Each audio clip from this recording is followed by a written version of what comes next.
ഉണ്ണികൃഷ്ണൻ പോറ്റി ഈ പീഠങ്ങൾ സംബന്ധിച്ച് ഉള്ള ആരോപണം ഉന്നയിക്കുന്നത് മാതൃഭൂമി ന്യൂസിലൂടെയാണ്. നമ്മൾ ആ സ്വർണ്ണപ്പാളി വിവാദവുമായി ബന്ധപ്പെട്ട് അദ്ദേഹത്തിൻ്റെ പ്രതികരണം തേടാൻ വേണ്ടി ഫോണിൽ വിളിക്കുമ്പോഴാണ് ഇങ്ങനൊരു പീഠം ഉണ്ടായിരുന്നു, ആ പീഠം കാണാനില്ല എന്നുള്ള ആരോപണം ഉന്നയിക്കുന്നത്. തുടർന്നാണ് ഹൈക്കോടതി ഈ പീഠം കണ്ടെത്താൻ വേണ്ടി ദേവസ്വം വിജിലൻസിനെ നിർദ്ദേശം നൽകുന്നത്. പക്ഷേ ഈ പീഠം കണ്ടെത്താൻ വിശദമായ അന്വേഷണമാണ് വിജിലൻസ് നടത്തിയത്.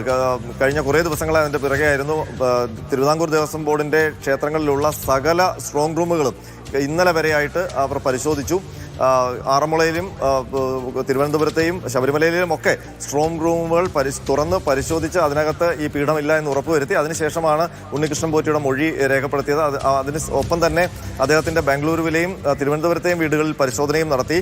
അങ്ങനെയാണ് ഇതുമായി ബന്ധപ്പെട്ട ചില സൂചനകൾ കിട്ടുന്നത്.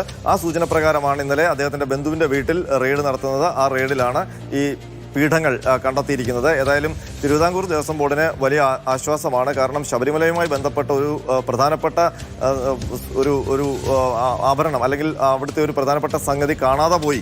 അതിന് പിന്നിൽ ദേവസ്വം ബോർഡാണ് എന്നുള്ളൊരു സംശയമാണ് ഇതുവരെ ഉണ്ടായിരുന്നത്. ആ സംശയമാണ് ഇപ്പോൾ മാറിയിരിക്കുന്നത്. ആ ദേവസ്വം ബോർഡിനെ സംബന്ധിച്ച് വലിയ ആശ്വാസമാണ്. പക്ഷേ ഇതുമായി ബന്ധപ്പെട്ട് ദേവസ്വം ബോർഡ് ഏതെങ്കിലും പ്രത്യേക റിപ്പോർട്ട് നൽകുമോ എന്നുള്ള കാര്യത്തിൽ വ്യക്തതയില്ല. കാരണം ഇത് ഹൈക്കോടതി ചുമതലപ്പെടുത്തിയിരിക്കുന്നത് ദേവസ്വം വിജിലൻസിനെയാണ്. അവർ ഇതുമായി ബന്ധപ്പെട്ട് വിശദമായ അന്വേഷണ റിപ്പോർട്ട് സമർപ്പിക്കും. ഒരുപക്ഷെ അത് കോടതിയിലെത്തി കഴിയുമ്പോൾ എന്തൊക്കെയാണ് ഇതുമായി ബന്ധപ്പെട്ട വിജിലൻസിന്റെ പൂർണ്ണമായ കണ്ടെത്തൽ, ഇത് എന്തുകൊണ്ട് മാറ്റിവെച്ചു, ഇതെങ്ങനെയാണ്